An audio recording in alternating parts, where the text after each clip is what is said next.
हाँ EV EV अभी electric vehicle, हाँ ईवी बसेस तो हैं, ऑलरेडी हैं. So we can see a change, drastic change, जो कहीं ना कहीं नेचुरल रिसोर्सेज बेस्ड जो हमारा ट्रांसपोर्टेशन सिस्टम था, because we are using mostly petroleum products, diesel, petrol, ये सारे. सीएनजी भी कहीं ना कहीं एक तरीके का पेट्रोलियम से ही निकल के एक नवीनतम सोर्स ऑफ एनर्जी था. But right now we are moving towards the electric vehicles. कुछ दिन में हो सकता है कि हम सोलर पैनल्स के साथ बसेस देखें और वो सोलर से मिलने वाली एनर्जी के थ्रू चलेंगी. ठीक है. इलेक्ट्रिक व्हीकल में भी अभी हमें क्या है, electricity is needed. Main source of the electricity कहीं ना कहीं हम जो यूज कर रहे हैं या हमारे देश में जो इलेक्ट्रिसिटी बनाई जाती है 70 to 80% हम आज भी कोल पे डिपेंडेंट हैं. तो उस चीज से कम करने के लिए, उस बर्डन को कम करने के लिए हम ईवी की तरफ बढ़ रहे हैं, लेकिन ईवी में भी सोलर की तरफ जाना जरूरी है. चेंज कीजिएगा slide. So what are the ideas? Ideas different हो सकते हैं. Each and every person has their own capacity. अब जो बिजनेस करना चाहता है उसके लिए फर्स्ट लाइन बहुत इंपॉर्टेंट है. What is this saying? You love the idea of being your own boss, but you are not sure where to begin. मुझे लगता है I think 80% लोग आप इस चीज से रिलेट कर रहे होंगे. You are able to relate this thing? The first step can be the hardest for some, would be entrepreneurs. Entrepreneur के बारे में सोचना and then first step लेना. सोच के छोड़ देना is not the workable thing, especially if you don't find coming up with new business idea a natural process. At this early stage, don't bog yourself down with the limitation of time or money. क्या होता है कि हम idea के बारे में सोचते हैं, पता चला 15 दिन की ईडीपी, यहाँ पे एचयूएल की ईडीपी हुई, 15 दिन बहुत लगा कि हाँ हम लोग कर लेंगे, पक्का कर लेंगे. आज नहीं, 10 दिन बाद, 15 दिन बाद, 1 महीने बाद, 1 साल बाद हम पक्का कर लेंगे. जहाँ ये 15 डेज एंड होंगे ना, आपके पास आपको कोई ये बताने वाला होगा. It is you as an inspiration, जो खुद से वर्क करना चाहोगे तभी आप सेल्फ मोटिवेटेड हो पाओगे. अदरवाइज नहीं कर पाओगे. 15 दिन हो सकता है यहाँ पे प्रेशर में या फिर एक दूसरे को देख के मोटिवेट हो रहे हो, but self motivation is the thing, is the key when you are starting any of the business. कोई भी बिजनेस स्टार्ट करना है, कोई भी बिजनेस अपॉर्चुनिटी या आइडिया पे वर्क करना है, तो उसके लिए सेल्फ मोटिवेट होना बहुत जरूरी है. नेक्स्ट कीजिएगा. और टाइम और एक लिमिट हमेशा याद रखिएगा. लाइफ में टाइम बहुत ज़्यादा नहीं होता है. जैसे जैसे एज बढ़ती जाएगी वैसे वैसे आइडियाज़ पे काम करना मुश्किल हो जाएगा. या तो कुछ आइडियाज़ डिप्लीट हो जाएंगे, ऑब्सलीट हो जाएंगे. ठीक है. टाइम के अकॉर्डिंग आपको लगेगा नहीं अब तो टाइम चेंज हो गया है इसका. आई थिंक 5 साल पहले मैं इस चीज़ को करता तो शायद it was a very viable solution और वाइबल आइडिया. इसलिए यहाँ पे जो बिजनेस आइडिया के रिगार्डिंग 3 वर्ड्स लिखे हैं. अफोर्डेबल. जब भी आप किसी भी बिजनेस आइडिया पे काम कर रहे हैं उसे देखिए कि is it affordable to you. Affordable का मतलब है क्या वो आपके मनी और फाइनेंस जो आपके पास है उसके विद इन है. ऐसा तो नहीं है कि आप आज सोचने लगे कि मैं कार बनाना स्टार्ट करता हूँ या ईवी बनाना स्टार्ट करता हूँ. क्या वो आपके जो बैकग्राउंड है उससे रिलेट करता है, क्या आपके फाइनेंशियल बैकग्राउंड से रिलेट कर पा रहा है. दूसरा है एसेसिबल. एसेसिबल का क्या मतलब होता है? पहुंच में हो. एफर्ट के लिए तो आपको फाइनेंशियली स्ट्रांग रहना पड़ेगा, बट एसेसिबल कैसे होगा? उसकी टेक्नोलॉजी के बारे में आपको पता है, उसके बारे में आप ऑलरेडी पढ़ाई किए हो, तभी अब वो एसेसिबल हो पाएगा. और अवेलेबल, अगर किसी भी पर्सन ने वो टेक्नोलॉजी या उस आइडिया को पहले से पेटेंट करा लिया है, then you can't work on it. Patent समझते हैं? Yes sir. ओके. क्या होता है? रजिस्टर करा लेना किसी भी टेक्नोलॉजी को अपने, because either that person is the inventor of that technology, या फिर उसने उस चीज को इनोवेट किया है। पहले कुछ था लेकिन उसने उसमें कुछ एडिशन किया और एक नया आइडिया जनरेट किया। Business idea can occur at any time, so it is important to be on lookout for opportunities. Lookout मतलब होता है देखते रहना चाहिए आसपास के सिनेरियोज में।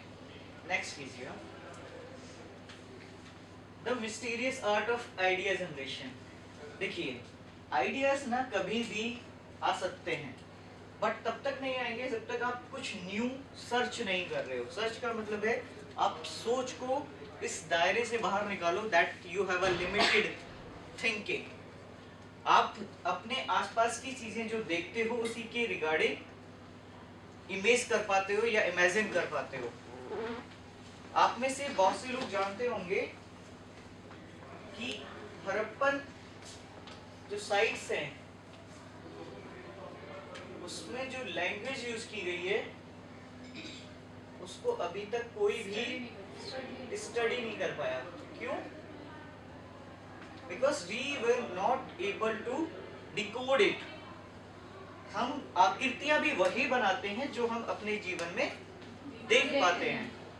ये पहली बार मैंने अल्फा बीटा इस तरीके के फिगर्स देखे, या आपने भी देखे होंगे मैथमेटिक्स में यूज किए होंगे, तो आपको लगा होगा कि यार पढ़ा तो अभी तक ABCD और यही सारे थे, लेकिन अल्फा कैसे बन रहा है? ये सिमिलर तो लगता है कि, लेकिन ये A तो नहीं है।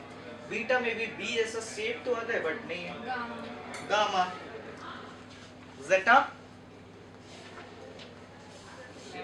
चाय, काय बोलते हैं, चाय बोलते हैं, क्या बोलते हैं? काय बोलते हैं ना, काय स्क्वायर। तो ये जितना भी हम जो हम देखते हैं उतना ही हम थिंक कर पाते हैं। So always try to learn new things. आप जैसे, बट वो शोज वाले पे मत जाना, वो बहुत एक्सट्रीम लेवल पे चला जाता है। You search some discovery channels, या फिर जो डेली शॉप से हटके चीज़ें होती हैं, ठीक है? आपका डिस्कवरी चैनल से एडवेंचर चैनल्स होते हैं, उसमें आपको ये सारी चीज़ें जानने को मिलेंगी या देखने को मिल सकती हैं कि how they use to create और imagine the things. Idea generation और act of generation, noble applicable idea, इसको एक बार पढ़ लीजिए। वैसे कोई ये सिर्फ इंग्लिश में एक डेफिनेशन टाइप है, आपको जो मैं बता रहा हूँ वो बेसिकली ज़्यादा इम्पोर्टेंट है। ये डेफिनेशंस तो लिख दी जाएंगी।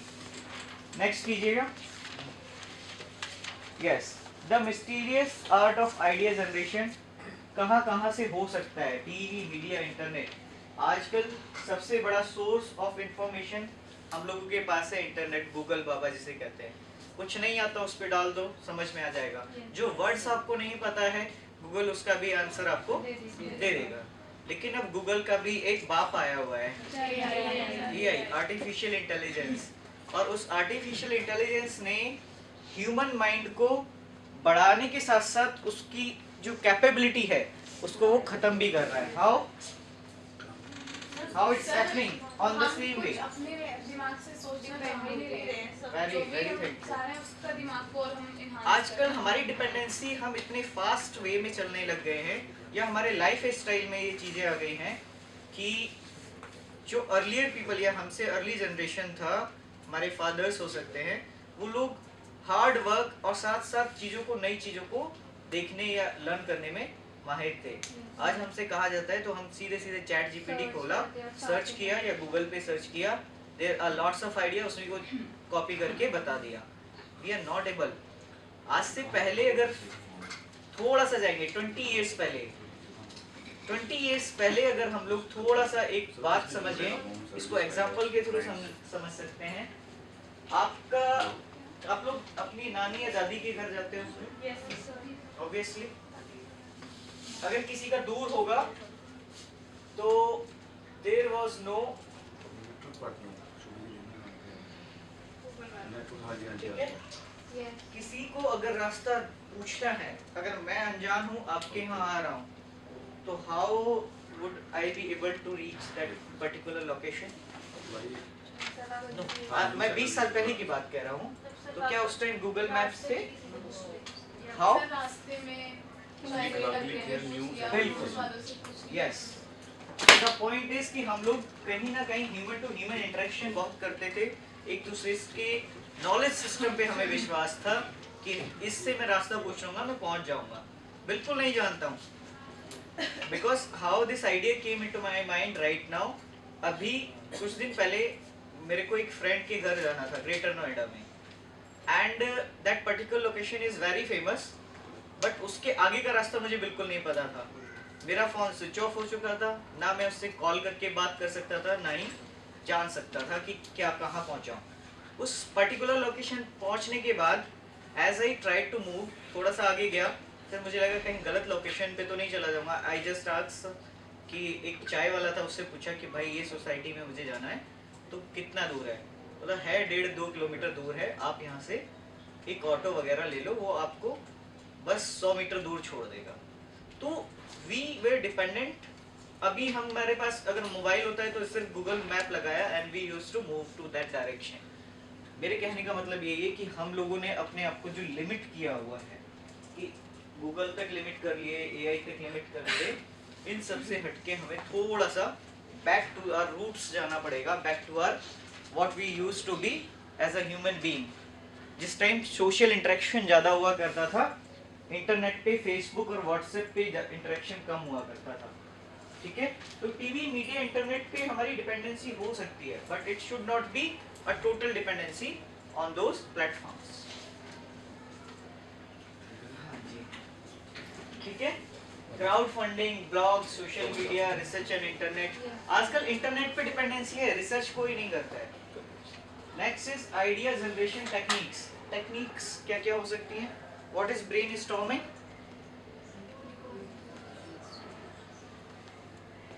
ब्रेनस्टॉर्मिंग क्या होता है? नहीं भाई अच्छा देने वाला आइडिया, ऐसा आइडिया कोई सर कोई बताओ। revolution नहीं है। No, never. ब्रेनस्टॉर्मिंग। सिर्फ browsing करना। नो, आज इंटरनेट यूज नहीं करना है इस सेशन में, तो मत करो। अपने आइडियाज देना अपने या आप लोग थोड़ा सा ना स्टॉर्म पे ज्यादा अटक गए हो। ब्रेनस्टॉर्मिंग, ब्रेनस्टॉर्मिंग का मतलब होता है, yes please,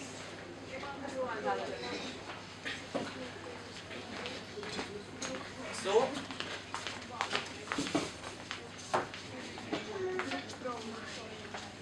what is brainstorming? मैं आप लोगों के 3 ग्रुप्स बना देता हूँ। These 1 2 3 4 5 6 7, okay 4 3 7। आप 2 लोग इधर आ सकते हैं।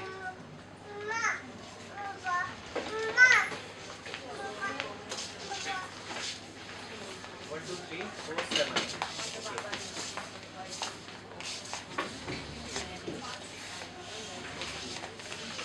आज सभी लोग नहीं है।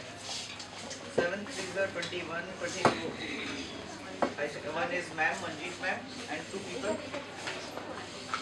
4 you 4 4 8 का ग्रुप है। 5 to 7। आप में से कोई थोड़ी देर के लिए इधर आ जाइए। Any of you, just dependency बहुत ज्यादा है शायद। 1 2 3 4 5 6 7 8, ठीक है? नाउ वी आर अराउंड 8 के 3 ग्रुप्स हैं। आई एम जस्ट, क्योंकि ब्रेनस्टॉर्मिंग एज अ वर्ड आपको बताऊंगा वो समझ में नहीं आएगा, ठीक है? ब्रेनस्टॉर्मिंग होता क्या है, इस पे एक एक्सरसाइज हम कर लेते हैं। You need to discover any business idea जो राइट नाउ मार्केट में एग्जिस्ट नहीं करता है। फिर से कह रहा हूँ,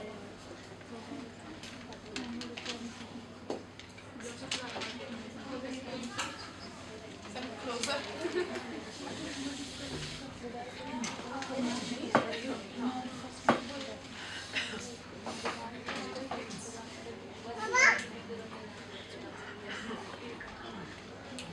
एनी बिजनेस आइडिया जो आपको मार्केट में भी एग्जिस्ट नहीं करता है।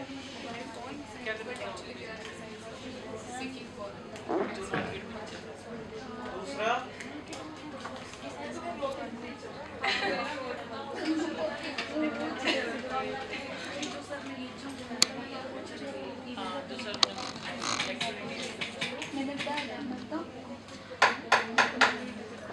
चैट्स बंद करिए, डिस्कशन करना है ना। Okay, you ate same and you. I am saying any business idea जो मार्केट में एग्जिस्ट नहीं करता है, फिर से कह रहा हूँ, एफोर्डेबल है, मतलब कि मासेस को टारगेट कर सकते हैं। ये तीनों को ध्यान में रखते हुए आपको एक आइडिया मुझे बताना है। This is a 5 minute exercise. शोर नहीं मचाना है, प्लीज कह रहा हूँ, शोर नहीं मचाना है। अपने आइडियाज को, कोई भी आइडिया हो सकता है, बट उसको डिस्कशन करना है in a discussion mode. Please start. It's 12:31, 12:36 हम रुकेंगे।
कीजिए वो, मतलब उसमें कुछ नहीं बताया गया आगे।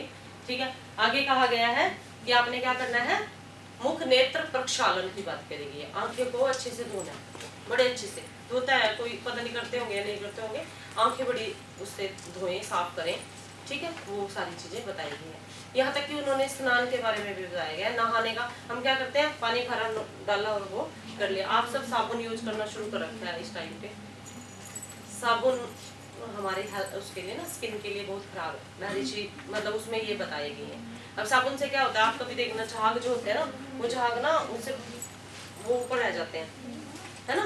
ऐसे ही आपकी स्किन के जो ये पोर्स है ना, उनको बंद कर देते हैं वो। आपने उसकी जगह कुछ भी ले लो, आपने कुछ भी ले लिया, उससे कर लो। कुछ भी कुछ भी क्या बता रही हूँ सर, आ रही हूँ, कुछ भी पे आ रही हूँ। मुल्तानी मिट्टी भी ना लो, आपके घर पे फ्रूट आते हैं फ्रूट, उनके छिलके ले लो, उसी से नहा लो। आज एक पपीते का ले लिया, आज नींबू का ले लिया, कल संतरे का ले लिया, केला ले लिया, कुछ भी ले लो, आप उससे नहाओ, फिर पानी डाल लो। ठीक है, पानी इतना पवित्र है, इतना सब कुछ है कि वो सारी गंदगी को अपने आप साफ कर देता है। ठीक है, ये दूसरा, कभी कभी लगे, फिर बेसन ले लिया, बेसन में दही डाल ली। दूध सबसे अच्छा है, हल्का दूध लिया, रात को धो, फेस धो के देखना, 10 दिन करके देखना। हाँ, 10 दिन करना। क्या करना है, आपने दूध हाथ पे इतना सा लिया, 1 चम्मच, और उसको हल्का हल्का लगाते जाओ और साफ करते जाओ। और फिर पानी, कच्चे दूध कोई सा भी ले लो, मैं तो ये भी नहीं बोलूँ, कई बार कच्चा नहीं होता, फिर उनको लगता है कि कच्चा दूध है तो है, क्या करें, तो परेशानी हो जाती है बेचारों को। परेशान नहीं होना बिल्कुल भी, आपने सिर्फ इतना करना है। केले के छिलके को भी मैश मूश अपने आप के हाथ में हो जाएगा वो, इतना सा, इतनी तो ताकत है ना हमारे अंदर, तो ऐसे ऐसे बस। ठीक है, तो ऐसी चीजें कभी लगे, मैं ये नहीं कहती कि ना करो, यूज कर लो। कभी लगे कि हाथ पे थोड़ा सा तो हाथ पे लगाई थोड़ी सी साबुन या कुछ भी, फेस वॉश या बॉडी वॉश जो भी आप यूज करते हो, हल्का सा लगाया, कहीं आपको ऐसी जगह जाना है तो हल्का सा हाथ पे, फिर उससे कर लिया। मैं वो भी कभी मना नहीं करूंगी, बिल्कुल ही ऐसे हो जाए दिमाग में कि मैडम ने बोला था आज करना, कभी नहीं करना। ठीक है, कर लो, कोई ऐसा इशू नहीं है। ठीक है, पर आपको उस जरूरत नहीं पड़ेगी, मुझे नहीं लगता जरूरत पड़ेगी, तो है ना। पोर्स ओपन रहेंगे, आप उसका यूज करके अपनी हेल्थ को, स्किन को ठीक रख सकते हो, स्किन को ठीक रख सकते हो। ठीक है, प्रॉब्लम नहीं आएगी, बीमारियां नहीं आएंगी। तो ये सारी चीजें बताई गई हैं। उसके बाद सबसे इम्पोर्टेंट जो चीज बताई है, वो बताई है व्यायाम, एक्सरसाइज। आपकी डेली लाइफ में चाहे आप कुछ भी करो, वॉक करो, सूर्य नमस्कार करो। सूर्य नमस्कार आजकल बहुत फिटनेस के लिए बहुत वो किया जा रहा है, ठीक है। उसमें ये होता है कि आपको ना किसी मैट की किसी चीज की जरूरत नहीं पड़ती। कई बार होता है ना कि आज हम जिम नहीं जा पाए क्योंकि टाइम नहीं था और सामान हमारे पास था ही नहीं, हम कर नहीं पाए। तो सूर्य नमस्कार में क्या, आपकी धरती जो है ना, ग्राउंड जो भी है वो साफ होना चाहिए। वो साफ होगा, उस पर आप सूर्य नमस्कार कर लीजिए। 5 राउंड कर लिए, 2 कर लिए, 3 कर लिए, 10 कर लिए, 15 कर लिए, 20 कर लिए, कुछ भी, कितने भी। फिर बैठ के डीप ब्रीदिंग, अनुलोम विलोम कर लिया। अनुलोम विलोम आजकल सबको आता है, ठीक है। आपको इस काम में 15 से 20 मिनट लगेंगे, इससे ज्यादा लगने। इतना टाइम आप रील देखने में निकाल देते हो, मुझे लगता है। बच्चे बैठे होते हैं पूरा दिन यहाँ, मैं तो बोलती रहती हूँ आ जाओ, तुम फ्री में ही कर लो, आ जाओ, मेरी क्लास चल रही है। मेरी एमए की क्लास चलती है सर, प्रैक्टिकल भी होता है, एक प्रैक्टिकल है, वैसे तो 3 है पर मैं 1 लेती हूँ। तो मैं बोलती हूँ कि तुम आ जाओ, यहीं पे कर लेते हैं, कोई फीस फूस का कोई चक्कर नहीं है, और सीख लो। कम से कम अपने लिए करोगे, इतना कर लोगे, इतना सीख लोगे ना तो बहुत है। तो ये सारी चीजें ये बताइए। पर ये ऐसा है कि अर्ली मॉर्निंग ही करनी है? ऐसा नहीं है, आप उठो, आपको जब भी टाइम मिले तभी कर लो। टाइम का ये होता है कि आपके खाने में 3 घंटे का गैप होना चाहिए। अगर आपको लगता है कि आप सुबह नाश्ता करके या कुछ करके खाने के बाद 3 घंटे बाद आप 11 बजे करना चाहते हो तो 11 बजे कर लो। उसका ये होगा कि इतना ज्यादा इफेक्ट नहीं मिलेगा, पर कुछ तो मिलेगा। 100% नहीं मिलेगा, 70% पे तो रहोगे, 60% पे रहोगे, ना करने ना तो 0 ही है। तो ये बताया गया है कि अपनी लाइफ में ऐड करना बहुत जरूरी है। उसके बाद आपके लिए सबसे इम्पोर्टेंट बताया गया है हेल्थ में, हाइजीन में, कि मसाज करानी बहुत इम्पोर्टेंट है, क्योंकि वात रोग के लिए मसाज बहुत इम्पोर्टेंट है। आजकल जोड़ों का दर्द, पैरों का दर्द, ठीक है, सर्वाइकल, सिर में दर्द, ठीक है, फुल बॉडी मसाज बहुत इम्पोर्टेंट है, वो करानी बहुत जरूरी है, करानी चाहिए, ठीक है। सबको, जैसे छोटे बच्चे को करते थे ना, फ्लेक्सिबल रहता था ना, ऐसे ही आपकी फ्लेक्सिबिलिटी को बढ़ाने के लिए आपको भी बहुत जरूरी है कि आप कराइए। अगर नहीं करा सकते तो पैरों की और सिर की मसाज, ये 2 मसाज हफ्ते में 2 बार जरूर करें, करवाएं, आपस में करें, ठीक है। और उसमें अगर एक्यूप्रेशर ऐड हो जाएगा तो बहुत अच्छा होगा, और अगर सिंपल भी हो जाए तो बहुत अच्छी है। खुद से कर लो, सिर की तो खुद से कर सकते हो ना, ऐसे ऐसे कुछ भी करके, पैरों की भी कर सकते हो। हम तो इतना सिखा देते हैं बच्चों को कि अपनी पूरी बॉडी की भी कर सकते हैं, थपकी से। रोज शाम को जब भी आपको लगे, जैसे आप योगा अभ्यास करते हो, उसके बाद थपकी, पूरी बॉडी की थपकी, ठीक है। ब्लड सर्कुलेशन हो जाएगा, ब्लड सर्कुलेशन होगा, टॉक्सिन निकलेंगे, टॉक्सिन निकलेंगे तो आपकी स्किन क्या होगी, ग्लो करेगी। ग्लो पे ध्यान है सबका ना, तो ग्लो ही करेगी। ब्लड सर्कुलेशन से जो टॉक्सिन्स हैं वो निकल जाते हैं। तो ऐसा बोला जाता है कि स्किन की जो 3 लेयर्स है, उनमें से जो 2nd लेयर है उसमें फैट जमा होता है, वो अपने आप निकलना शुरू हो जाता है, वो मसाज से होता है। कई चीजें ऐसी होती है कि प्रैक्टिस से भी रुक जाती हैं, फिर उसके बाद उसके ऊपर यही चीजें अप्लाई की जाती हैं। तो ये सब बताया गया है। महर्षि कहते हैं कि इस तरीके की हाइजीन रखना बहुत अच्छा है। तो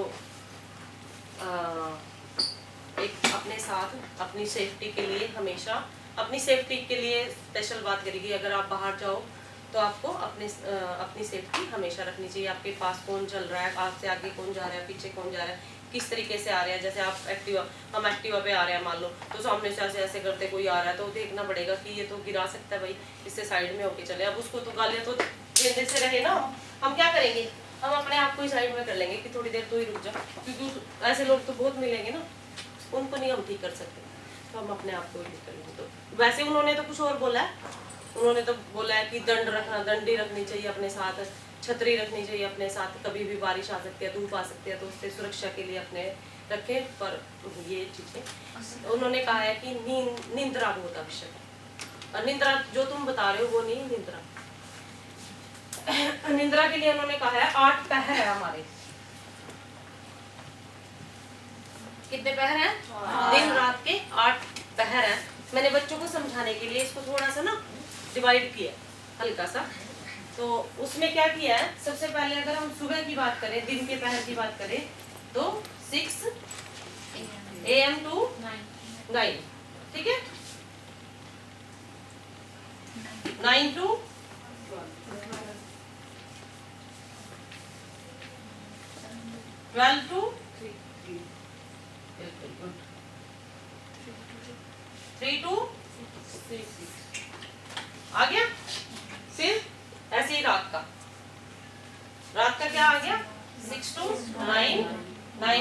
12 और 12 to 3 और 3 to 6।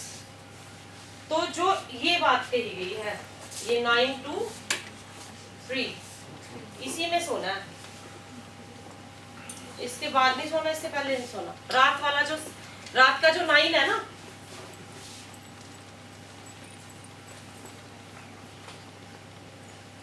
यही समय है सोने का बस। इसके अलावा कोई समय नहीं है। गर्मियों में दिन में 1 घंटा रेस्ट कर सकते हो, सो नहीं सकते। हेलो, सर्दियों में वो भी नहीं करना। ये भी कॉलेज के बाद। और यहाँ सोने पे ध्यान है। हम सोचते हैं कब सोने मिले और सोए।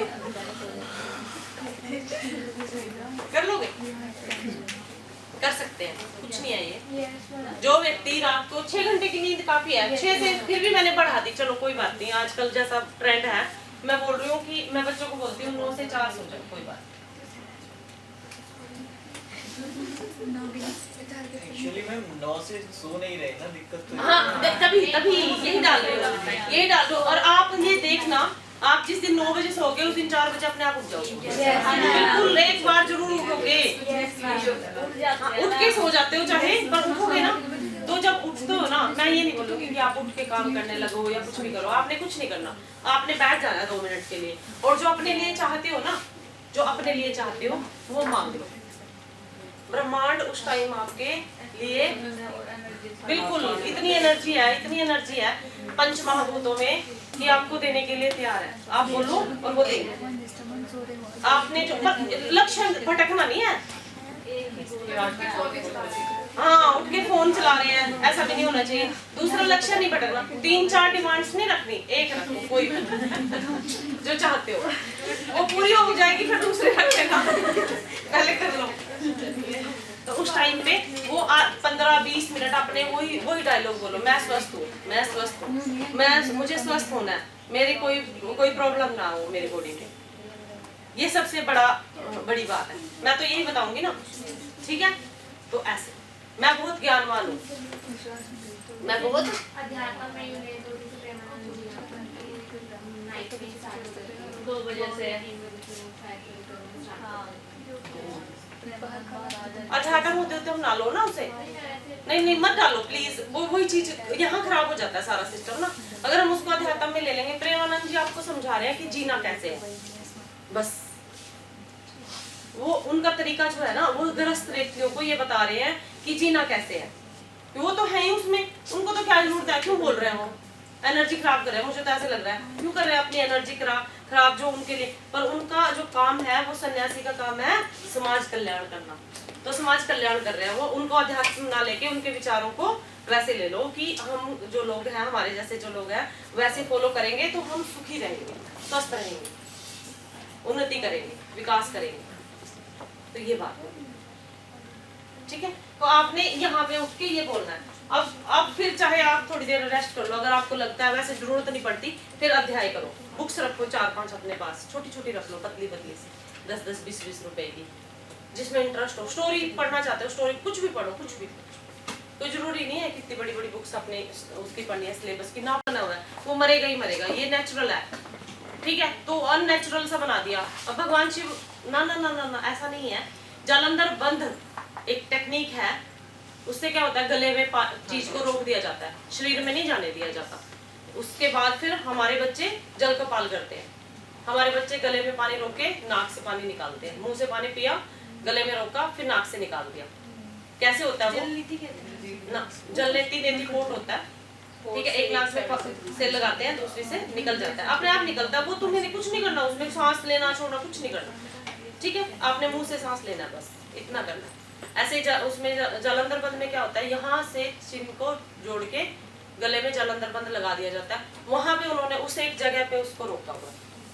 ये टेक्निक है, ये योग की टेक्निक है। वो योगी है ना, वो हमेशा ध्यान में बैठे रहते हैं। तो ये टेक्निक्स है सारी। कोई भी जैसे आप सारी चीजें टेक्नोलॉजी की बात करते हो, तो सारी टेक्निक्स है ये कोई ऐसा नहीं है कि उन्होंने जादू नहीं है, कुछ भी जादू नहीं है। कुंडलिनी शक्ति आपके अंदर विद्यमान है, वो सबके अंदर है, इनके अंदर, मेरे अंदर, इनके अंदर, सबके अंदर है। जो जागृत करेगा जैसे भी करेगा, वो जागृत ऐसे नहीं होती, और जागृत करोगे तो ऐसे बैठ के जागृत कर लिया दिमाग फट जाएगा, इतनी एनर्जी है नहीं कर सकते। धीरे धीरे होता है, धीरे धीरे ज्ञान। पहली क्लास में अगर बच्चों को मैम एक चीजें सिखा देंगे ना, तो फर्स्ट क्लास का बच्चा पागल हो जाएगा, वो वाली चीज है, ठीक है ना। तो प्राणायाम करेंगे, उसके लिए अपने आप को स्ट्रॉन्ग, अपने आप बॉडी बनती चली जाएगी, शरीर बनता चलेगा, दिमाग बनता चला जाएगा, तब जाके हम उस चीज को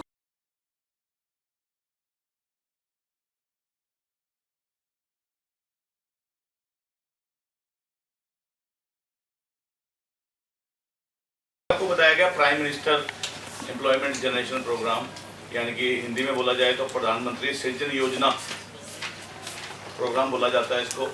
तो इसमें सबसे पहले जो रहता है वो इकोसिस्टम रहता है। इकोसिस्टम मतलब कि किस तरह से ये फाइल बनाई जाती है और कैसे कैसे ये फाइल बैंक तक पहुंचती है, उससे पहले इसका क्या इकोसिस्टम रहता है।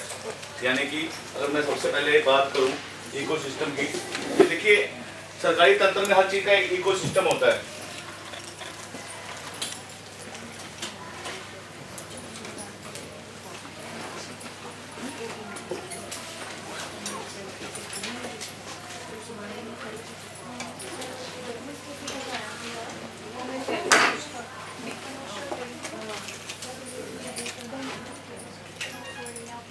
और 24 है 25 है,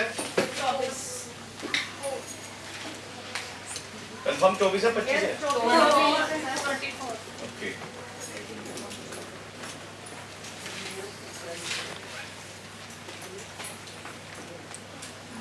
इकोसिस्टम यानी कि जो आपकी फाइल होती है वो किस तरह से बनती है, कहाँ कहाँ आपकी फाइल जाती है और कैसे आपको लोन या ऋण मिलता है। आप पहले आप इस चीज़ को समझिए। आपको स्कीम के बारे में सब पता लग चुका है, सबने यूट्यूब से भी देख लिया होगा, नेट से भी पढ़ लिया होगा कि कैसे ये जो स्कीम्स हैं ये काम करती है। अब सबसे पहले इकोसिस्टम के अंदर मैं बात करूँगा यूज़र की। यूज़र मतलब आप लोग।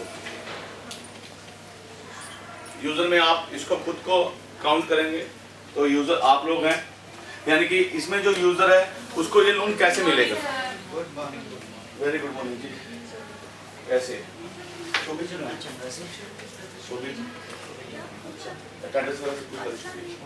और डन सुबह हो।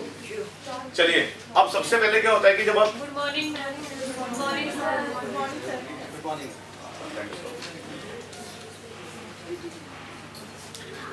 या अभी आपने योगा क्लास में जाना है, पहले ये बता दीजिए। योगा क्लास की जरूरत तो नहीं है ना, ठीक है।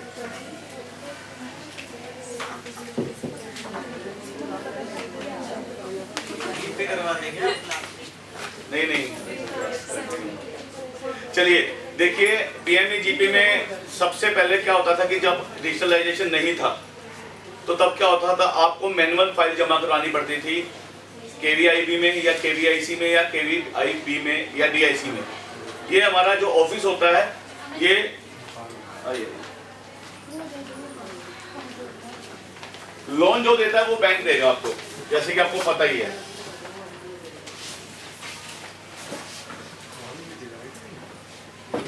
लोन मतलब जो पैसा है, जो कुबेर का खजाना, वो कहाँ पड़ा है? बैंक में। लेकिन जो सब्सिडी है वो गवर्नमेंट ऑफ इंडिया देगी, यानी कि भारत सरकार देगी बैंक को, समझ गए। तो उसके लिए आपको डीआईसी ऑफिस, केवीआईसी या केवीआईबी, ये 3 ऑफिस हैं जो कि एमएसएमई मंत्रालय के अंतर्गत आते हैं। डीआईसी, केवीआईसी और केवीआईबी। आपकी जो फाइल होती है, जब आप डिजिटलाइजेशन नहीं हुआ था तो आपकी जो फाइल होती थी इन 3 ऑफिस में जाती थी और वहाँ के जो ऑफिसर्स होते थे वो इस फाइल की समीक्षा करते थे। समीक्षा इन द मीन्स आपने जो भी एड्रेस दिया होगा, आपका क्या कारोबार है, आप सर्विस सेक्टर में हैं या मैन्युफैक्चरिंग सेक्टर में हैं, तो फाइल वहाँ पे आप जमा करवाते थे। लेकिन अब क्या है, अब सब कुछ क्या हो चुका है, ऑनलाइन। क्या हो चुका है, अब सब कुछ ऑनलाइन हो चुका है। तो ये जो सारी फाइल थी, जो यहाँ पे पहले मैनुअल जमा होती थी, अब इसी ऑफिस में ये जो फाइल है ये ऑनलाइन जाएगी इन्हीं ऑफिस में। तो आपके जो भी डॉक्यूमेंटेशन थी वो सारी स्कैन होकर उस फाइल के साथ लगकर अटैच होकर इस ऑफिस में जाके जमा होगी। Is that clear? समझ आ गई? अब जो आपकी फाइल है उसका जो दामोदार होता है वो सारा होगा आपकी प्रोजेक्ट फाइल, प्रोजेक्ट रिपोर्ट के ऊपर। डॉक्यूमेंटेशन तो एक अलग चीज होगी, वो तो आपके क्या है, आपका स्थायी पता, आपका एड्रेस, आपकी दुकान का एड्रेस, वो आप कितने पढ़े लिखे हैं, उस चीज के बारे में वो अपने सारा का सारा ब्यौरा आपने सरकार को दे दिया कि मेरा ये नाम है, मैंने अगर 12वीं पढ़ी हुई तो 12वीं का सर्टिफिकेट मैं साथ जोड़ रही हूँ, बिजली का बिल साथ जोड़ रही हूँ, मैं हरियाणा की रहने वाली हूँ तो डोमिसाइल दे रही हूँ, अगर मैं यूपी की रहने वाली हूँ तो यूपी का डोमिसाइल लगा रही हूँ। तो ये सारी चीजें आप अटैच करते हैं। लेकिन उस फाइल में मेन चीज रहती है आपकी प्रोजेक्ट फाइल। अब what is the project file? Project file क्या होती है? उसके बारे में। हाँ, अब मेन जो बैंक और जो डीआईसी ऑफिस के जो ऑफिसर्स होते हैं वो देखते हैं आपकी प्रोजेक्ट फाइल। प्रोजेक्ट फाइल का मतलब क्या होता है कि जिस तरह से आप कारोबार कर रहे हैं या अपनी कोई भी इकाई लगाना चाहते हैं, आप सूक्ष्म, माइक्रो, मीडियम या लार्ज, किस स्केल पे आप अपनी इकाई लगाना चाहते हैं, उसकी जो डिटेल होती है वो उस प्रोजेक्ट फाइल में सारी मेंशन की जाती है।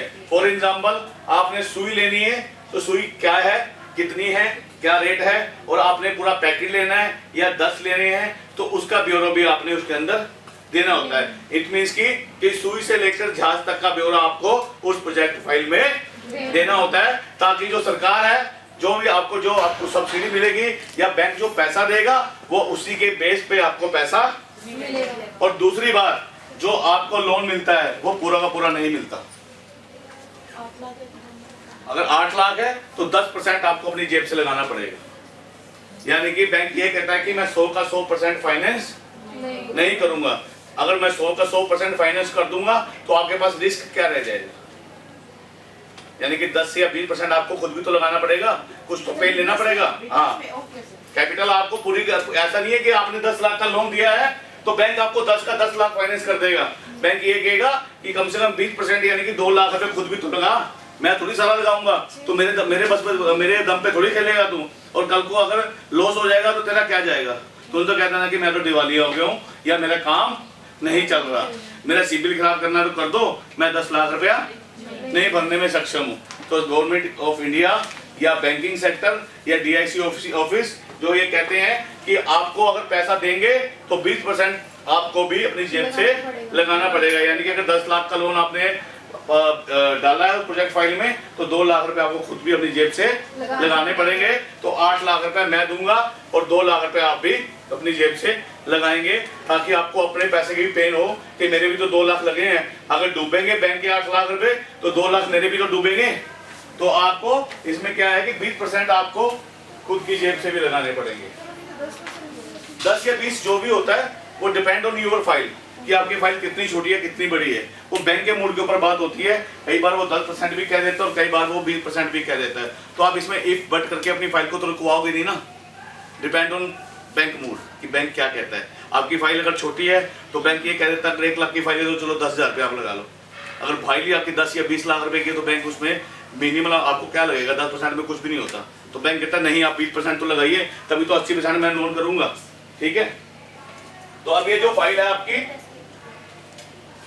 विद प्रोजेक्ट, अब प्रोजेक्ट फाइल कैसे बनती है वो तो या आप अपने सीए से बनवाएं या आप यूट्यूब से भी देख के खुद बना सकती हैं। प्रोजेक्ट फाइल कुछ नहीं होता है। प्रोजेक्ट फाइल में आपने अपना फ्रंट पेज में जो होता है आप अपना नाम बताएंगे, कहाँ से आपका एड्रेस है, आपका जो इकाई है इकाई का नाम और इकाई का काम क्या है, मैन्युफैक्चरिंग सेक्टर में है या वो सर्विस सेक्टर में, उसका ब्यौरा देना होता है। और उसके बाद प्रोजेक्ट फाइल का मतलब क्या होता है, यहाँ तक ये इकोसिस्टम यहाँ तक लिख लिया ना? Yes sir. ठीक है, अब प्रोजेक्ट फाइल का मतलब क्या पहले समझिए।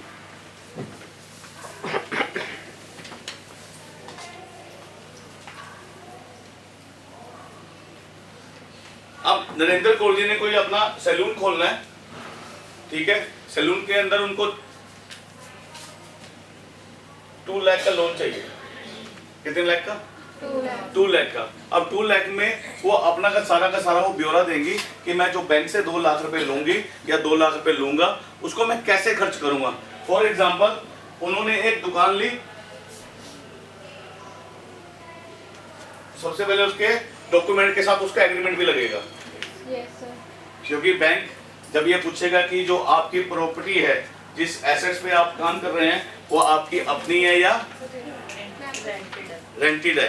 अगर आपकी प्रॉपर्टी रेंटेड है तो वो रेंट डीड भी आपको उसके अंदर अपलोड करनी पड़ेगी, तो वो रेंट डीड भी अपलोड होगी। अब बात आती है फाइनेंस की।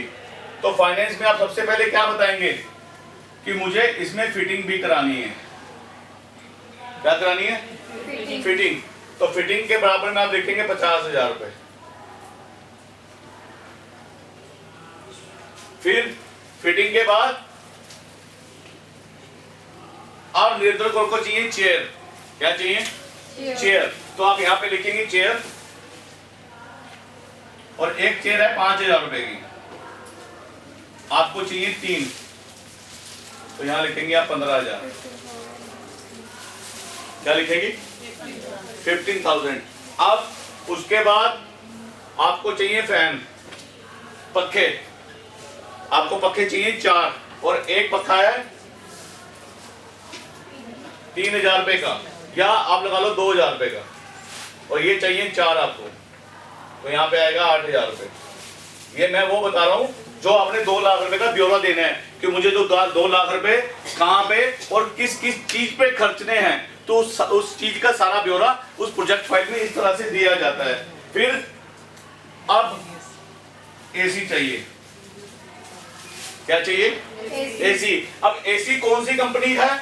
वोल्टास का है, लॉयड का है, डाइकिन का है, उसका पूरा मॉडल नंबर और उसके साथ में कोटेशन वो भी अपलोड होगी। समझ रहे हैं? अगर आपने यहाँ पे एसी लिखा है, एसी आपको एक चाहिए और एसी वो 35,000 रुपए का है, तो यहाँ पे 35,000 रुपए लिखा जाएगा और उसकी पूरी की पूरी डिटेल विद कोटेशन लगेगी। आपने 4 पक्के लेने हैं, कौन सी दुकान से पक्के लेने हैं, उसकी कोटेशन उस प्रोजेक्ट रिपोर्ट के साथ अटैच होगी। आपने जो चेयर ली है, वो चेयर आपने एक चेयर 5,000 रुपए के लिए किस दुकान से ली है और कितने की है, उसकी कोटेशन उसके साथ लगेगी। यानी कि आपने जो जो प्रोडक्ट लिए हैं उसकी कोटेशन साथ में आपको अटैच करनी पड़ेगी। जैसे अभी मेरा अपना पहले से है, तो बैंक से भी मुझे बोलेगा कि आपने अगर मुझे वही 8 लाख तक का लोन लेना है, तो उसमें की 20% मेरा ऑलरेडी मेरा तो उससे बैंक को कोई लेना देना नहीं है। वो आपके चाहे पहले से ऐसी लगे, बैंक नहीं करेगा फाइनेंस, वो आपकी पुरानी एसेट्स हैं। अगर आप चाह रहे हैं कि मेरा पहले से ऐसी लगा, मुझे एसी की जरूरत नहीं है, जैसे 20% कहा था कि बैंक हाँ, बैंक तो हाँ मेरा लगा हुआ है ऑलरेडी, बिल्कुल लगा हुआ है। देखिए मतलब नहीं है, कोई मतलब नहीं है उनको। फिर यहाँ पे आपका जो पैसा है वो कम हो जाएगा, 6 लाख रुपए लेना पड़ेगा, क्योंकि आप बैंक ये कहता है कि अगर आपके पास पैसे पहले से एसी लगा हुआ है और आप यहाँ पे डिमांड कर रहे हैं एसी के, और आप चाह रहे हैं कि आपको एसी का पैसा मिल जाए और एसी आप वही दिखाते हैं फॉर एग्जाम्पल। लेकिन अब जब आपने एसी यहाँ लिखवाया है वोल्टास का और मॉडल नंबर लिखवाया है वो, और वहाँ पे एसी लगा हुआ है डाइकिन का या लॉयड का, तो वो मान्य है? हाँ, लिख सकते हैं, लेकिन आपने यहाँ तो नया दिखाया ना, लेकिन वो तो 2-3 साल पुराना है, तो वो मान्य है? उसका पैसा ठीक है। अब आप सपोज कीजिए कि आपने पहले से पक्के 3 लगा रखे हैं, अब आप इन पक्कों के मेंशन भी यहाँ कर देंगे, तो उसका पैसा समझ गए आप लोग? अब यहाँ पे एसी का पैसा आपको एक चाहिए 35,000 रुपए, लेकिन वो जो एसी का आपने ब्यौरा यहाँ पे दिया है वही सेम एसी वहां पे लगा होना चाहिए। Is that clear?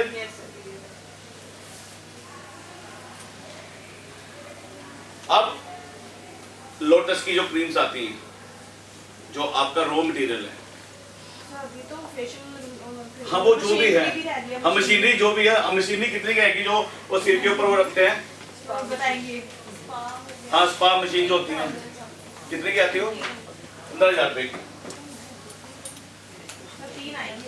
3 आएंगी? चलो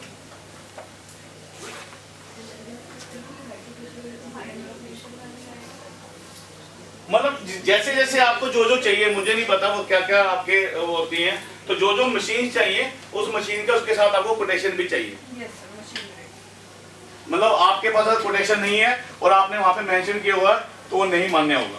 जैसे अगर कोई शॉप वाला है उनसे कोटेशन बनाते हैं तो वो ऐसे बना देता है, मतलब हम उसे पे नहीं कर रहे और वो हमें ऐसे क्यों नहीं देगा? बिल्कुल बिल्कुल बिल्कुल बना। देखिए कोटेशन का मतलब क्या होता है, समझिए पहले बात को। कच्चा बिल, अब वो क्या चीज होती है? अब जब आप सबने एक्टिवा लिए, लोन पे कोई चीज ली है आपने, कार ली है या एक्टिवा ली है, कार ली है ना आप लोगों ने, तो कार कैसे मिलती है? जब आप उसको लोन करवाते हैं तो जो बैंक वाले होते हैं आपसे कोटेशन मांगते हैं, यानी कि उस एजेंसी की कोटेशन दो कि वो जो कार है वो 10 लाख रुपए की है, और 10 लाख रुपए की कोटेशन आप बैंक में जमा कराते हैं, तो वो बिल नहीं होता, वो कोटेशन होती है। अब उसमें क्या होता है, कोटेशन के अंदर जीएसटी सब कुछ लगा लू के आपको एक लमसम आप दे देते हैं। अब बैंक आपसे पूछता है कि आप 10 लाख में से आप कितने जमा करवा रहे हैं। सपोज कीजिए कि आपने 2 लाख जमा करा दिए, अब बैंक क्या करता है, वो 8 लाख रुपए एजेंसी के अकाउंट में डाल देता है, और वो 8 लाख रुपए आपके अकाउंट में क्रेडिट कर देता है। मैंने आपको बताया था कि जो लोन होते हैं वो कई तरह के होते हैं, जैसे होम लोन हो गया, कार लोन हो गया। तो पहले तो कार लोन आपके नाम से बनेगा, और वो जो 8 लाख रुपए थे यहाँ पहले क्रेडिट होंगे आपके अकाउंट में, और यहाँ से क्रेडिट होके वो जो एजेंसी है उसके अकाउंट में जाएंगे। इस तरह से वो काम करता है। अब जो 8 लाख रुपए आपके अकाउंट में चले गए तो पर मंथ की किस्त आपकी इस वाले अकाउंट में लगेगी, ना कि एजेंसी के अकाउंट में लगेगी, क्योंकि एजेंसी के अकाउंट में तो पैसा उसको मिला है, आपको कार मिली है, पैसा तो जाएगा उसके अकाउंट में विद आरटीजीएस, लेकिन पहले आपके नाम का एक लोन अकाउंट खुलेगा। समझते हैं? आप एक्टिवा लेते हैं, आपने कंज्यूमर लोन तो फाइनेंस करवाया होगा, इवन देन की फोन, कभी फोन किस्तों पे लिया हो, कभी एसी किस्तों पे लिया हो, लिया आपने? आपकी फैमिली में किसी ने लिया हो? लेते ही है ना। तो वो क्या होता है, आपके सेविंग अकाउंट में लोन थोड़ी मिलता है ना, करंट अकाउंट में भी होता है। सपोज करो कि आपने बजाज फाइनेंस से आपने एक एसी फाइनेंस करवाया, और एग्जांपल आपने एसी फाइनेंस करवाया, तो बजाज की कंपनी में आपका एक लोन अकाउंट खुलेगा, और वो लोन अकाउंट आपके सेविंग के साथ अटैच होता है, जिसको आप अपना कैंसल चेक देते हैं। आपने कभी लोन लिया है? नहीं लिया।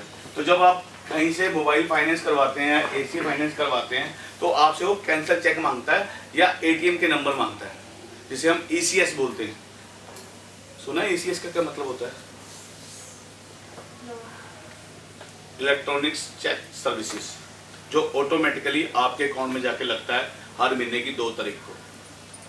पता है आपको ये चीज? नहीं। चलिए, जब आप सपोज कीजिए कि आपने कोई फोन लेना है, मैं आपको ये भी थोड़ा क्लियर कर दूं।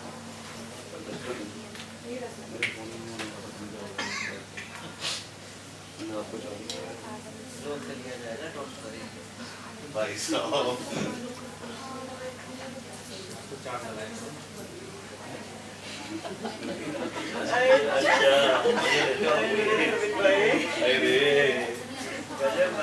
भाई आज मैं झाड़ लेके जाऊंगा। चलिए देखिए,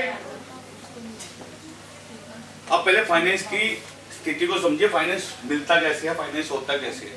मैंने उस दिन भी बताया था कि जो आपका अकाउंट होता है वो सेविंग होता है। अब ये जो सेविंग अकाउंट है, इसकी प्रभुता यानी कि स्वामित्व कौन होता है? वो आप होते हैं, इंडिविजुअल होते हैं। आपके पास इसका एटीएम होता है, आपके पास इसका चेकबुक होती है, आप इसमें पैसा जमा कराते हैं और इंटरेस्ट अर्न करते हैं। इंटरेस्ट अर्न तो बहुत बात की बात है, वो तो सेविंग में बहुत कम ही मिलता है, ना के बराबर ही होता है। आपने यहाँ पे पैसा जमा कराया, यहाँ से निकाला, बस इसका इतना ही काम होता है, इसे सेविंग अकाउंट बोलते हैं।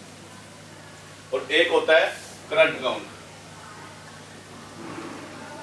ये फर्म के नाम पे खुलता है, फर्म के नाम पे, यानी कि इसको चालू खाता बोलते हैं, इसे बचत खाता बोलते हैं और इसे चालू खाता बोलते हैं हिंदी में।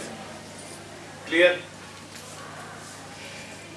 एक होता है लोन अकाउंट। कौन सा अकाउंट? Loan account.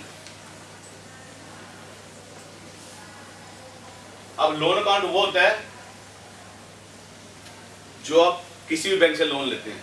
सपोज कीजिए आपका सेविंग बैंक है एसबीआई में, और आपका जो कार लोन फाइनेंस हुआ है, या आपको आईसीआईसी बैंक से सस्ता मिल रहा है या एचडीएफसी बैंक से सस्ता मिल रहा है, और आपने जो कार लोन लिया है वो एचडीएफसी से लिया है, और सेविंग अकाउंट आपका कहाँ है? एसबीआई। अब यहीं से थोड़ा सा क्लियर हो जाएगा आपका। अब जो कार लोन खुला है आपका वो HDFC से खुला है, और वही डॉक्यूमेंटेशन जो आपने यहाँ दिए थे वही डॉक्यूमेंटेशन यहाँ पे आप देंगे और एक कार लोन अकाउंट यहाँ पे खुल जाएगा। अब बैंक ये पूछता है कि आप इसे ऑटो डेबिट करना चाहेंगी या आप किस्त हर महीने जमा करवाने आएंगी। आपसे पूछा जाता है ये ऑप्शन, ये मोड पूछा जाता है, क्या आप ऑटो डेबिट करवाएंगी या आप पर मंथ की जो आपको किस्त होगी वो आपको बता दी जाएगी कि आपने 2 तारीख को जमा करवानी है या 3 तारीख को आपके अकाउंट में पैसा होना चाहिए। अब वो जो अकाउंट HDFC में आपका लोन अकाउंट खुला था वो एक चेक आप यहाँ पे बैंक को देंगी, कैंसिल लिख के, याद आ रहा होगा किसी को कि कैंसिल लिख के आप वो बैंक जो चेक है वो यहाँ पे जमा कराएंगी। अब जब आपकी जो फाइल तैयार हो रही है उसके अंदर उस बैंक की डिटेल में क्या आएगा, बैंक का नेम, बैंक का IFSC कोड और अकाउंट नंबर, वो इसकी फाइल में भरा जाएगा यहाँ पे। यानी कि यहाँ पे क्या भरा जाएगा, बैंक का नेम, आपका जो सेविंग वाला अकाउंट नंबर है वो इसकी फाइल में डलेगा और IFSC कोड।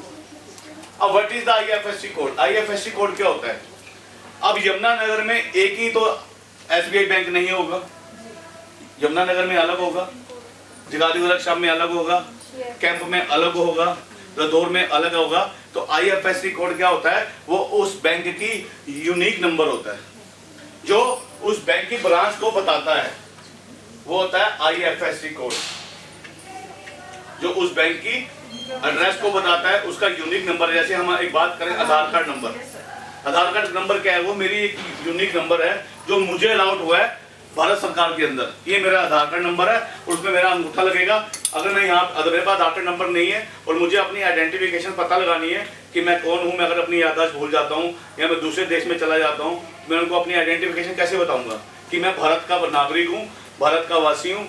अगर आपके पास UPI की फैसिलिटी है तो मैं अंगूठा लगाता हूँ, तो अब जैसे ही मैं अपना अंगूठा लगाऊंगा या मेरी आंखें स्कैन होंगी उनके पास, तो मेरी पूरी डिटेल, मेरा नाम, मैं किस कास्ट का हूँ, क्या हूँ, वो सारा एड्रेस उस कंट्री के पास पहुंच जाएगा, क्योंकि मेरे पास UDI नंबर है, यूनिक आइडेंटिफिकेशन नंबर।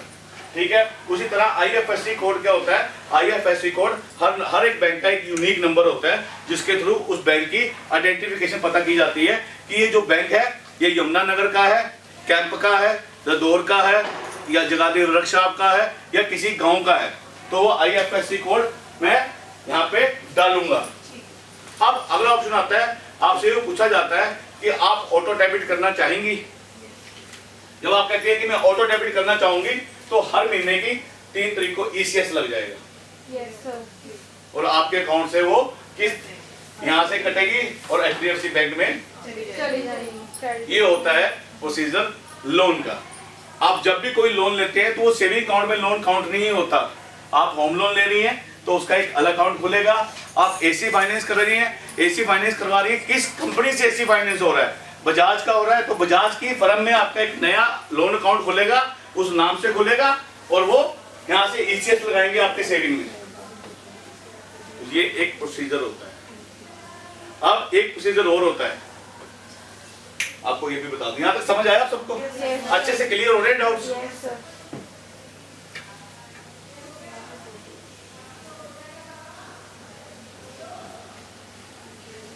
अब कभी भी लोन लें,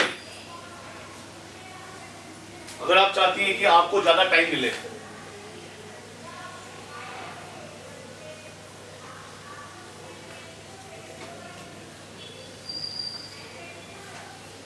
लोन लेने की प्रक्रिया होती है। आप किसी भी प्राइवेट बैंक से लें, आप किसी भी प्राइवेट फर्म से लें या सरकारी बैंक से लें, तो उनका एक लोन देने की एक प्रक्रिया होती है। समझिएगा इस चीज को। अगर आप लोन लेते हैं 1 से लेकर 20 तक, आपने 19 तारीख को आपने फ्रिज फाइनेंस कराया, आपने कराया नवंबर में, तो आपकी जो किस्त है वो 2 दिसंबर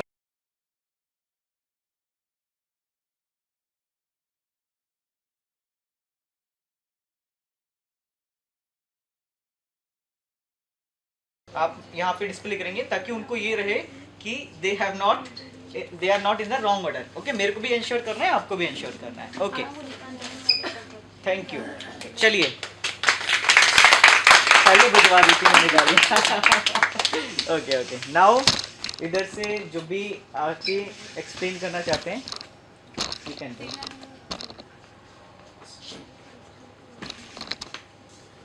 सर हमने भी सेम लाइक ऐसे ही किया है, असेंडिंग टू डिसेंडिंग किया है, वहाँ Ascending से, to descending, हाँ, ठीक है। कम एज के हैं, यहाँ से ज़्यादा एज के हैं। ठीक है, और सेम हमने भी लाइक ऐसे सीजनल के अकॉर्डिंग, फेस्टिवल्स के अकॉर्डिंग ही किया है। जैसे फर्स्ट विंटर्स में किसका बर्थ आ रहा है, समर्स में किसका आ रहा है, रेनी सीजन में किसका आ रहा है, और सेकेंड विंटर्स में किसका आ रहा है, और Okay. जैसे कि लाइक क्रिसमस के पास किसका है, तो हमने भी ऐसे ही लाइक बर्थ मंथ्स निकाले and how you decided the years? Batches के हिसाब से 12th का किसने कब पास आउट की है उसके हिसाब से। इसमें से किसका गैप था, किसका हाँ, मतलब गैप ईयर भी था, एक गैप ईयर, हाँ और जैसे कि 12th के बैच थे और हमारा पास आउट है ऑलरेडी, उसी के अकॉर्डिंग हमने किया। ओके, हाँ जी, काफी हद तक सिमिलरिटी है फेस्टिवल्स के अकॉर्डिंग ही फेस्टिवल्स निकाल वगैरह। सकते हैं। अच्छा, इसका कोई और अदर मेथड आप लोगों को समझ में आ रहा है कि we can do it in a different way? आपका या आप में से कोई भी? एज मंथ कुछ नहीं, आपको एज, मंथ और ईयर आपको नहीं बताना है, बाकी सारी चीजें आप पूछ सकते हैं, उसके घर से लेके उसके बैंक अकाउंट के पैसे सब कुछ पूछ सकते हैं, इसमें कोई इशू नहीं। बट द पॉइंट इज हमें यही 3 चीजें रिवील नहीं करनी है। तो जस्ट मैं आपको ये एक्सरसाइज कराने की कोशिश कर रहा हूँ कि आप लोगों ने सेम ही टैक्टिक्स यूज किए। अगर इसके अलावा कुछ आपके दिमाग में आ रहा है कि हम इसको दूसरे तरीके से कर सकते थे इस एक्सरसाइज को, तो प्लीज बताओ आप लोग किस तरीके से कर सकते थे। Any of you have any idea? Sir उस ईयर में कुछ इवेंट वगैरह हुआ हो। गुड गुड गुड, कैसे? थोड़ा बताओ, एक्सप्लेन करो। हाँ, जैसे कि अभी इंडिया ने वर्ल्ड कप जीता है, इस टाइम पे कोई जीता हो। मैं यही सोच रहा था। अच्छा, इलेक्शन ठीक हुए है, हो, बिल्कुल इलेक्शन हुए, ठीक है। किसी का बर्थ, किसी का मतलब जयंती हो, हाँ मतलब मरा हो कोई हो नहीं, सकता है। मरा वाला या जयंती वाला छोड़ ही दें। आपका जो फर्स्ट पॉइंट था, एक तो हम यूज कर सकते हैं क्या? सर ऐप लॉन्च हुआ हो, जैसे YouTube 2005 में लॉन्च हुआ था। आपने कर सकते हैं, but you need at least 12 apps, और फिर ऐप ही सारे उस हिसाब से सबको आइडिया होना चाहिए कि वो कब स्टार्ट हुए। बट सिंपली अगर सिंप्लीफाई करें तो जैसा इन्होंने कहा कि कुछ इवेंट हुआ हो, मेजर इवेंट हुआ हो, आप लोग क्रिकेट, फुटबॉल, कुछ ना कुछ तो ऐसा होगा जो आपकी लाइफ में कॉमन होगा, ठीक है? उसके अकॉर्डिंग हम वर्ल्ड कप हो सकता है, कोविड कर सकते हैं। आप में से कोई और? पहले मोबाइल नहीं थे, पहले लेटर चलते थे, जो मोबाइल था वो फोन में लॉन्च होता है, शायद नोकिया का फर्स्ट। एक मिनट शांति रखिए, उनका भी सुन लीजिए, बताइए। सर हमने तो बेस ईयर ही रखा था कि 10th तो सबने करी होगी, तो जिसने पहले करी होगी वो बड़ा होगा, जिसने बाद में करी होगी वो छोटा होगा। यस सर, उसके बाद फेस्टिवल के अकॉर्डिंग रख लिया। उसके अलावा फेस्टिवल के अकॉर्डिंग रख लिया तो उसको कंफर्मेशन मिल गया। Yes sir. ठीक है, नहीं इसका मैंने पूछा है कुछ और हो सकता है? सर हर ईयर का तो ऐसे निकाल सकते हैं, जैसे अब चंद्रयान लैंड हुआ था, मतलब मेरा बेटा उसी डेट को हुआ था। हर एक ईयर का हम कुछ ऐसा एक इवेंट, जैसे उन्होंने कहा इवेंट के रिगार्डिंग, तो आप एक पर्टिकुलर इवेंट या पर्टिकुलर कुछ ऐसा न्यू हो रहा है जो रिकग्नाइजेबल है, जो सबके आता है, सब देखते हैं, उस चीज को कॉमन रखना है। You need to have a common identity at that time, तभी आप उसको, है ना, सब मान लो एक इवेंट हुआ है तो वहीं से पता चल जाएगा कि ये इवेंट के अकॉर्डिंग इसकी क्या एज रही होगी या इसका कितना गैप रहा होगा, ठीक है? Okay, you have a very good exercise, अच्छा लगा आप लोगों का। हाँ जी, लिख लिया आपने? Name and date of birth आप लोग नोट डाउन कर लीजिए, नोट डाउन करिए, और उधर से ही, है ना, ले लो लास्ट का। ठीक है, लाइए मेरे को दे दीजिए। हो गया पक्का? आप जब तक लिखो, एक जन लिखो, बाकी सारा इधर ध्यान रखो। आपको ये भी इंश्योर करना है कि आपका तो सही हो, सामने वाले का भी सही होना चाहिए, अदर नहीं, otherwise you will get the points ना। सर जी मैं इधर आया। नेम है पल्लवी, अच्छा असेंडिंग ऑर्डर में है ना, ठीक है। 6/6/2006 Yes, sir. That is your correct date? Yes, sir. Aadhaar card से भी मैच कर सकते हैं। यार एक चीज मेरे को इसमें गड़बड़ हो गई है आप लोगों से। क्या असेंडिंग ऑर्डर में लिखना है ना, सर वही बढ़ते क्रम में। हाँ जी सर, जो 6th मंथ में हाँ। जिसमें वो छोटा है ना, सिक्स के बाद सर छोटा है। ओके, एज के अकॉर्डिंग, नहीं नहीं ये मंथ के अकॉर्डिंग दो। अब इसमें पता है आपने क्या किया है, इसमें एज के हिसाब से कर दिया है आपने, डेट ऑफ मंथ उसके हिसाब से नहीं किया है। जैसे 23/3/2006 वो पहले आएगा ना। सर ये 2006 के हाँ। जैसे हमारे पास 3 कैंडिडेट्स थे, ओके। तो फिर हमने इनका सीजनल मतलब वो फेस्टिवल पूछा था, ओके तो फिर ये मंथ के अकॉर्डिंग हमने करा कि ये वाला सबसे छोटा है। ओके, ठीक ठीक ठीक, मंथ को लेंगे। Okay Yes, sir. ठीक है, फिर से सही है।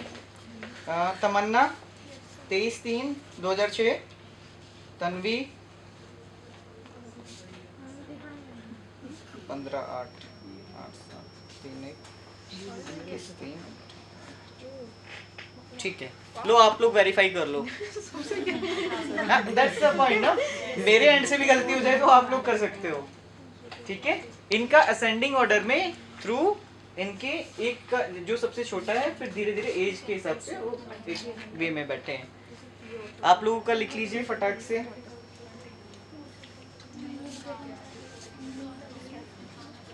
बट ये कभी ऐसा सोचने में नहीं आया है कि हम बिना बताए सारी चीजें ऐसे करेंगे। सर हम आधार कार्ड से करवाते हैं, बोल देते सबका।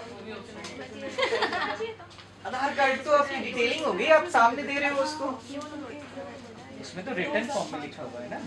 सर आपने बोलने से मना किया ना, देखने से बताने वो तो मैं राइट अप भी कर सकता हूँ सिंपली। मुझे आधार कार्ड की भी जल्दी एक पेज पे लिखते जाएंगे, हो गया काम।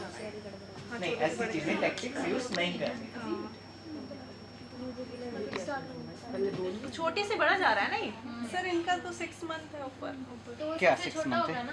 तो ये यहाँ पर ये 7 बाद में आया ना वो, तो वो Six तो बाद में आया। 5 है ना, देखो वो ना, तो है 6 है ना। ये मंथ के साथ ये भी जाता है ना। बिल्कुल बिल्कुल सही है, सही है, आपने पकड़ी बहुत अच्छी। आगे कीजिए, नीचे कीजिए, सर फिर 2 आगे देखो। हाँ, अरे वो ठीक है, एक मिनट, अरे ये तो सही है, ये वाला सही है, मैंने देख लिया वो।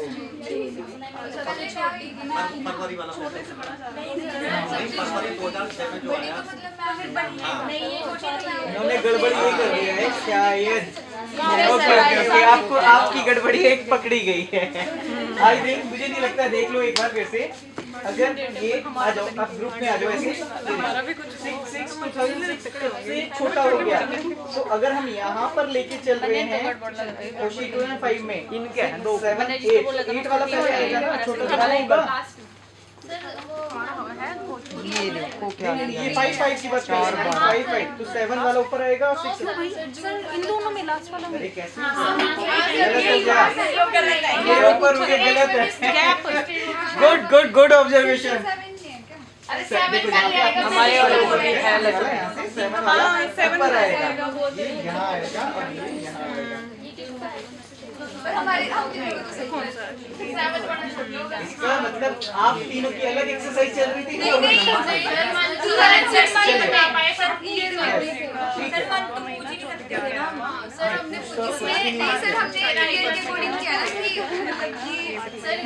थोड़ा सा एक्सरसाइज और करना था।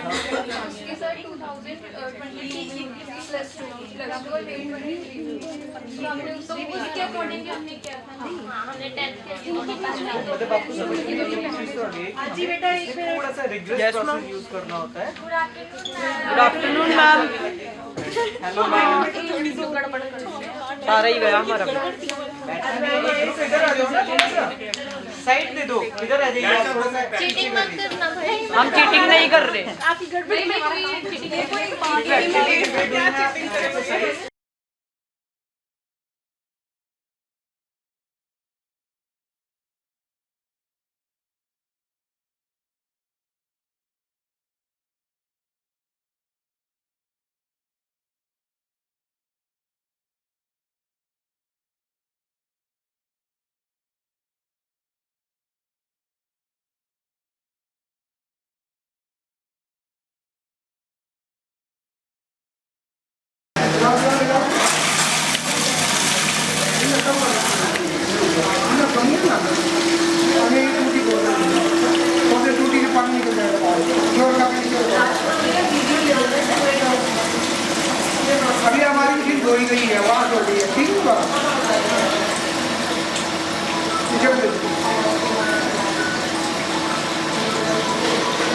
चुप देखो तो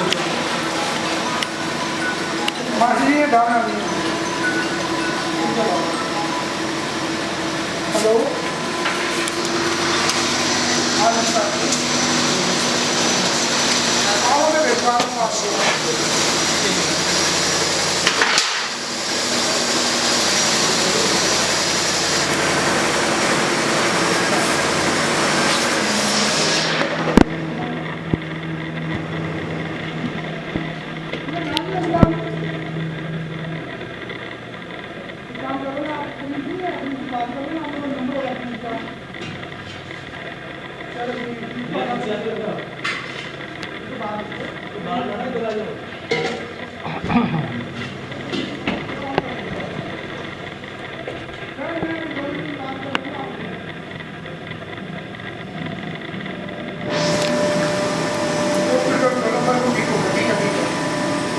देख रहे हैं ना कटिंग हो रहा है आप पीछे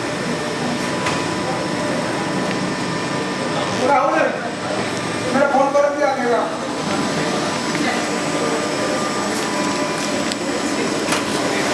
आप मतलब ये एलोवेरा के साबुन बनाएंगे यहाँ पे हाँ बता रहे हैं सर कैसे बनती है तो आप लोगों ने माना यहाँ पे बात मान जाएंगे इसमें देख नहीं अच्छा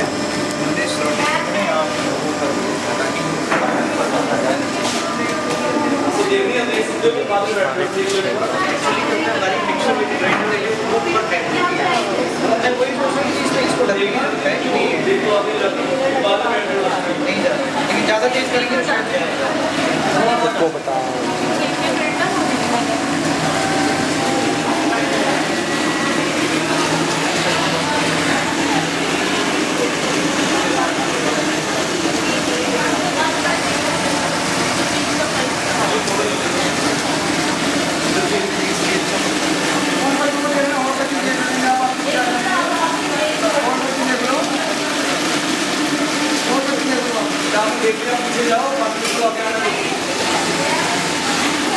हेलो गुड़िया बच्चे इधर आ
नया फोटो लो बेटा दिखा रहे हैं ना तो फोटो करो बच्चे भी सर थोड़ा आगे आ जाओ थोड़ा सा ना बेटा थोड़ा इधर हो जाओ आगे आप उधर उधर वहीं पर हो थोड़ा उधर हो जाओ ताकि बच्ची की फोटो भी आए तुम्हारी फोटो भी आए हाँ सर थोड़ा साथ में आ जाइए धर्मेंद्र जी थोड़ा साथ में आ जाइए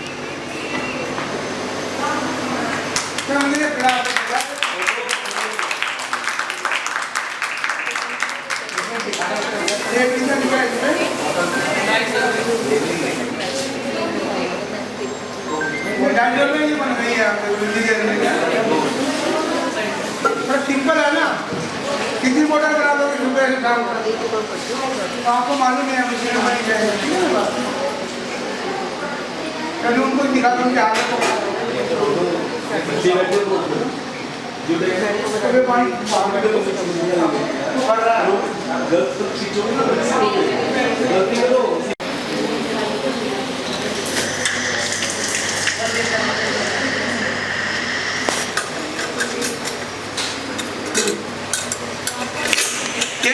लगा रहे हैं कि कैसे इसकी गाड़ी में बाहर आ जाएगा अपनी फाइबर, ठीक है बात। वीडियो बाद में बनाऊंगा, ध्यान से सुन लो तुम। और मैंने इस पे कट लगा दिया है,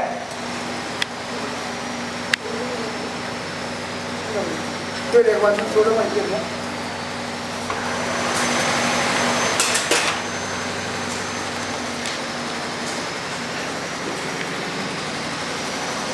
आपको एलोवेरा मार्केट के अंदर जो है ना आपको 3 रुपये किलो मिलेगा पत्ता। आप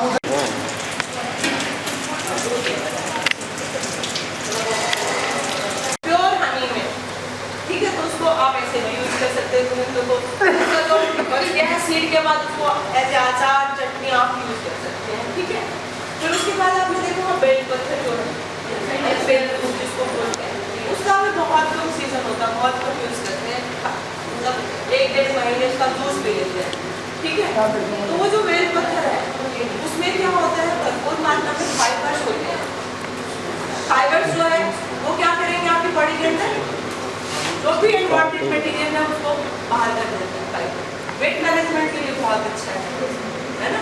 वेट को मैनेज करता है, जितना आपकी डाइट में हाई फाइबर होगा उतना ही आपके वेट को मैनेज करने में हेल्पफुल होगा। तो बेल पत्थर को भी आप स्टोर करके रख सकते हैं, उसके मतलब जो पूरा जो है फाइबर के साथ उसका भी बल्क के फॉर्म में उसको स्टोर कर सकते हैं। तो ये थे अंडर यूटिलाइज्ड फूड्स जिसको आप स्टोर कर सकते हैं, ठीक है।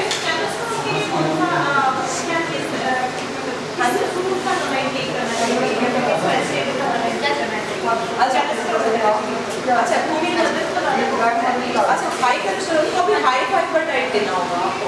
हाई फाइबर में आपका जितना भी ग्रीन लीफी वेजिटेबल्स है, फ्रूट्स है, उसको होल फूड देना, आपको जूस को अवॉइड करना, जूस फॉर्म में नहीं देना। क्योंकि अगर आप आजकल जो भी मशीन्स हैं ना आपके जूसर जो भी हैं वो क्या करती हैं, आपके जैसे आप संतरे का जूस निकाल रहे हैं तो पूरा फाइबर बाहर निकल जाता है जूस में, खाली जो आपका शुगर है वो बचता है या उसके अंदर और जो भी सिट्रिक एसिड वगैरह वही बचता है। तो जो भी आप किसी को भी ऐसी प्रॉब्लम हो जिसका हाई कोलेस्ट्रॉल हो, फैट उनको बिल्कुल नहीं देना चाहिए, ठीक है। कुकिंग ऑयल भी आपको चेंज करना है, जैसे राइस ब्रैन ऑयल है ना, मोफा वाले जितने भी उसको अवॉइड करके जो पॉलीसेकेराइड्स वाले उस फैट पे आपको फोकस करना है, ठीक है। राइस ब्रैन ऑयल आप यूज कर सकते हैं, पोला का मतलब अलग अलग आप आजकल फोर्टिफाइड्स आते हैं सब, ठीक है। एक पर्टिकुलर आप सरसों के ऑयल में मत लीजिए, ठीक है। तो फ्रूट्स एंड वेजिटेबल्स आप भरपूर मात्रा में कंज्यूम के लिए कम से कम 200 से 300 ग्राम डेली आप यूज कीजिए। ग्रीन लीफी वेजिटेबल्स जितनी भी है उन पर फोकस करें, ठीक है। क्योंकि जितनी भी हमारी कलर्ड फ्रूट्स एंड वेजिटेबल्स हैं उनके अंदर क्या होता है, एंथोसाइनिन होते हैं। एंथोसाइनिन जो है हमें क्या काम करता है, हमारा एंटीऑक्सीडेंट्स के काम करता है। और किसी का कोई क्वेश्चन? हाँ, एक जैसे यूटिलाइज में आपने कचरी देखी है, वाइल्ड मिलन जिसको बोलते हैं, आजकल के बच्चे नहीं यूज करते हैं उसको। हाँ सर के पास पिछली बार रखा था, आपको शायद छोड़ हो गया सर, उन्होंने रखा। कचरी देखिए किडनी के पेशेंट को वाटर इनटेक कम लेना पड़ेगा, जितना भी लिक्विड है उसको कम लेना, हाई प्रोटीन डाइट रखनी है, फाइबर पोटेशियम, हाँ ठीक है। तो जो हम वाइल्ड मिलन की बात करें, कचरी वो भी हमारे में डाइजेशन को क्योर करता है, उसका जो सीड होता है, ठीक है। मेनली चटनी बनाते हैं उससे भी, लेकिन उसको पाउडर के फॉर्म में आप के काट के सुखा लो धूप में 1 दिन 2 दिन पंखे के नीचे, और उसको आप वैसे भी रख सकते हो। और वो ना आमचूर का बहुत अच्छा, तो आमचूर जो है उसका, हाँ उसके का यूज कर सकते हो आप, हाँ उसको रिप्लेसमेंट कर सकते हो, उसका एक सब्स्टिट्यूट है वो, ठीक है। वो आपकी जितनी भी यूरिनरी जितनी भी प्रॉब्लम्स है उनको सॉल्व कर सकते हो। हाँ कच्ची। तो आज मैं होप करती हूँ कि आप लोग जरूर जो भी न्यूट्रलाइज्ड फूड्स हैं उनको यूज करेंगे, ठीक है। Thank you sir.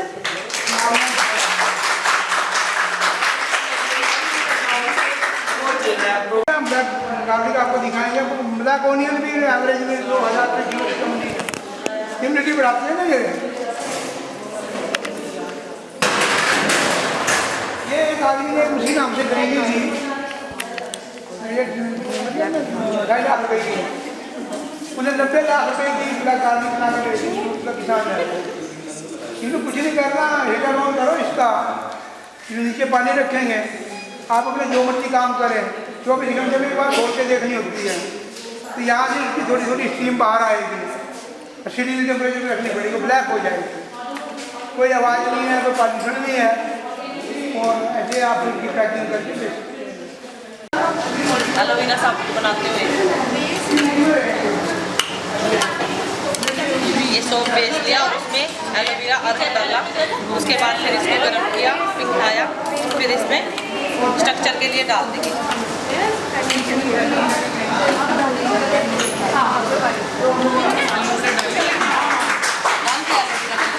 अर्क डाल दिया ना, साथ ही